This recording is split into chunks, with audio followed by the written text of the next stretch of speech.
What's up, guys? We've got a pretty big week of updates this week. Not crazy, but a lot of updates around AI, couple related to workflow triggers, new workflow triggers and actions, and then also kind of a cool update around the ad manager. So let's go ahead and jump in and start with that ad manager. The ad manager, for those of you guys that don't know, is available under marketing. It's something that agencies can charge for. We don't charge for it. It's completely free to Empower LO users. If you go into ad manager, pretty cool. You have the ability to link up LinkedIn, Google Ads, Meta, and basically access a library of ad manager templates as a starting point. And it's a much easier setup, especially for Meta, in my opinion, a much easier setup, honestly, for Google Ads too, now that I've been through it a couple times. A much easier setup than actually going through the platform themselves. So if you've never ran ads before, if you've been overwhelmed and intimidated by the idea of running ads before, but you've got a good website, or that you've got you've got a good campaign idea, I'd probably check this out at this point. Demand gen, for those of you guys that don't know, the demand gen is basically non-search Google ads. Okay, so I'm going to go ahead and jump in, start from scratch, and show you what that looks like. So you have search and you have demand gen. Now, demand gen consists of placements like Gmail, like YouTube, whether it's shorts or long form videos. So let me show you what that looks like. But goal, it's going to use conversions that you have set up in your actual Google Ads account. They make it really easy to do this because you can actually go into settings themselves. Let me back out of this really quick so I can show you. But you can actually set up your conversions right here within the account. So if you go to settings and then you go to Google Ads and go to conversions, you can create your conversion right here, which takes out a lot of the guesswork, especially because as long as you're using a HighLevel form, you can use HighLevel workflows to send the conversion data back to Google. Really straightforward, way easier than when we started doing this at Empower, for sure. So if we come in here, let me go back to the actual campaign. I'll show you what these placements look like. Setting up the campaign itself is really easy. It's not exactly a guided experience, so you do have to know a little bit like as far as what you're doing. So for example, if I go through and I create this campaign, I don't know where to go next. If you know how ads are set up, then you know that the next step is to go to your ad group. But I would like to see this be a little bit more guided. I would like to see it kind of hold your hand through, like, okay, now your campaign is set up. Let's go to your ad group. That's how the actual Google Ads experience is, even if it gives you like way too many options. So if I go to ad group, this is where I can choose my geographical location. Now I'm going to go over here to placements just so that you guys can see what these ads consist of, because this is the new piece. Google Ads are not new to the HighLevel Ad Manager. What is new is the demand gen ads specifically. So you have been able to run search ads and identify keywords and negative keywords and all of that good stuff, but you haven't been able to run these demand gen ads. And this is where you have access to YouTube and Gmail ads and the Google Display Network, which I definitely don't recommend. It says ads shown in users' Gmail inboxes. That's a glitch. That's actually the Gmail one. The Google Display Network is trash, in my opinion. It's banner ads all over the internet. We don't like to use those. So yeah, this is how you set up your ad group. Then your ad is where you're going to add your like video or your image or whatever it is you want your copy to look like. And it's more like a Facebook ad. So if you've run Facebook ads before, then running Google demand gen ads might not be a bad idea, especially if you've seen those ads in your Gmail inbox and been like, how can I hit this placement? So not a bad idea. Within your ad group, you also choose your targeting, your audience. So you can either create an audience just based on interest segments, data segments, so your data segment in here, they don't have the ability to import your smart lists yet. And so if you don't actually have a Google Ads account, that's probably not going to be super valuable to you. But interest segments, this is where you can come in, mortgages, right? There we go. So you can come in here and do stuff like that, real estate, mortgage lenders, mortgage loans. Okay, so now I've got kind of a interest-based targeting that's actually probably better than Facebook's at this point. So definitely check this out. Not a bad little setup if you want to run some ads to run some of these ads at like $5-10 a day. To me, just as good, if not better than Facebook ads. All right, moving on. So the next update that I have for you is a new setting inside of your conversation AI setting. So if you have an AI agent, if you have a bot, whether you're with Empower or elsewhere, you now have the new ability to define your response setting and to say, hey, I want my bot to respond with concise responses. I want it to be very detailed in its responses, or I want balance right there in the middle. Especially with something that HighLevel comes out with, I'm probably always going to lean more towards the balanced. I just think that if I go to concise, it's probably going to be super extreme. If I go to detailed, again, same on the other side. If you have any experience with this setting, or if you gain any experience with this, feel free to let us know, and I'll do the same if I decide to test this out later. Moving on to workflows, we have a new ability to filter workflow triggers with detailed tag filters. Okay, so I went over this a couple weeks ago with contacts specifically. You have the ability with tags to say, okay, I can define this tag filter by saying any of these tags or exactly these tags. This is just expanded a little bit in the last few weeks. That was with contacts. Now, the fact that you can now do this with opportunities, this is brand new. You've never been able to manage to be able to filter pipeline stages, stage changes as a workflow filter with tags, or maybe I'm wrong on that. Maybe you have, but now the changes to tag filters that make it so that you can get more granular with how you're setting these up.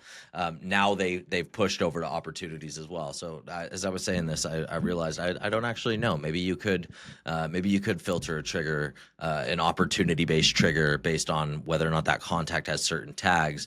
But the update for sure is that now you have the new expanded ability to define those tag changes a lot more specifically and more granular. So that's in here. Next update, another one in workflows, another couple that we have in workflows. A couple of them are going to be related to workflow AI, but this one, Manus, I think is what it's called. So I've never used this, to be honest with you. I'm not super familiar with what it is. It looks like, I mean, I use a lot of AI tools. I've never used Manus. I think it's a little bit more user friendly than some of the AI tools that I use that are more like power user tools. I know Facebook owns it, right? I know Facebook bought it. It's essentially an AI worker tool. So that's probably not it. Manus.ai, I would imagine. There we go. So pricing over here, either $20 a month, $40 a month, or $200 a month. A cool list of like what it can do. Not exactly sure how it's different than GPT, other than when I come over here, you can create tasks. You can essentially, it sounds like a combination of like an AI and a project management. So I don't know a ton about it. If you're using Manus, please let me know. I'd love to hear how you're using it. More importantly, integrate it with your HighLevel account now, because you can do some pretty cool stuff. From what it looks like you can trigger stuff off of a new task created.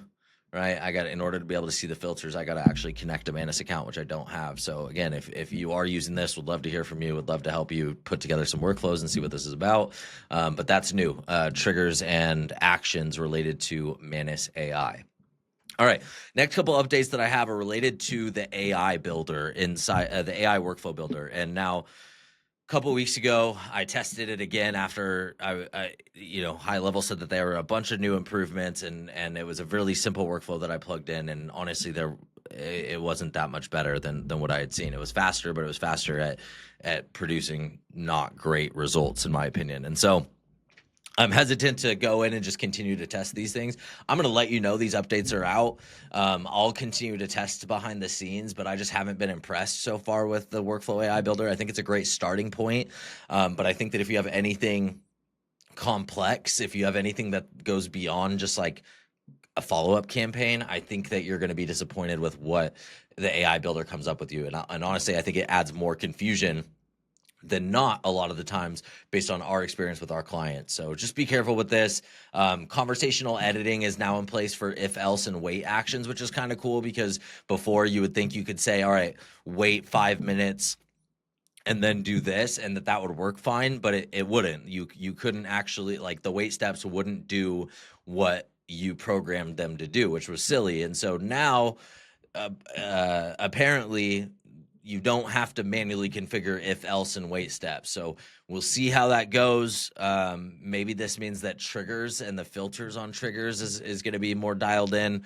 We'll see. Like I said, I did something really basic a couple weeks ago and just wasn't that impressed. And so I'm kind of holding off for a couple more weeks before I give this another shot. And I think you probably should do the same if you haven't used it yet and seen success with it. What is cool, voice detection inside the AI builder. Again, if the end result is not something that you can work with, then how cool is it to have something faster that recognizes your voice, that, yada yada. I don't know that it's that cool, but it is cool to know that this is happening. It's cool to know that this is that this is something that once the AI builder is producing workflows at the level that we want to see, that we can conversationally interact with it using our voice. I think that is pretty cool. Obviously, these voice builders are really just like, they just transcribe, and so depending on the model that they're using, it might be more frustrating than not. But something to pay attention to.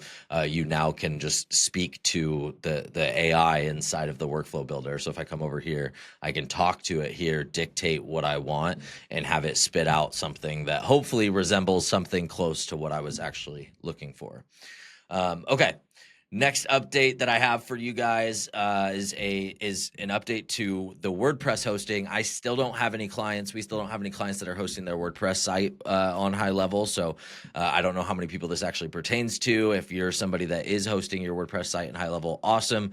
You now have an AI generation page builder. I believe that HighLevel uses Elementor as their page builder backend, and if that's the case, then this page builder might actually be pretty cool. Not 100% sure. Don't have the environment to be able to test it in. So let me know. Let me know what you guys see. I'd be curious. At the very least, even if it's spitting out full HTML and it's going to be limited less than the HighLevel page builder, you could end up with designs that are significantly better than what you can get with the page builder. All right, next update that I have for you guys is related to desk phones in using HighLevel. Again, I don't have any clients that use this yet, so don't have the ability to test it, don't have the ability to speak to how it's working. But I'm curious to know, you might be able to, you might be using a desk phone, and if that's the case, you now have the ability to do desk phone to desk phone calling and transfer through the phone system. So you can transfer IVR calls. So if you receive an IVR call from a desk phone, you have the ability to hand it off to, initiate a transfer and dial your teammate's extension. So the call will be routed to their desk phone directly. Pretty sick. Again, I don't it's getting closer and closer to being an actual enterprise grade phone system. And so hopefully we see some clients kind of testing the limits of that, and we can speak to what that actually looks like, and whether or not that's something that's going to help you replace a tool, an internal tool that you're using. All right, guys, that's it for this week's weekly breakdown. Thank you so much for watching. Hopefully this was valuable to you. If you want to see me dive deeper into any of these features, please let us know. Let us know either in the comments if you're watching this on YouTube, or join us in however it is that you are engaging with this. Let us know if you want to see, let me know if you want to see me dive deeper into any one of these features. I'm happy to do so. Otherwise, flying blind a little bit, just doing my best to identify what's important to you. But yeah, until I hear from you guys, thank you so much for watching this week's weekly breakdown. We'll see you next week. But until then, catch you later.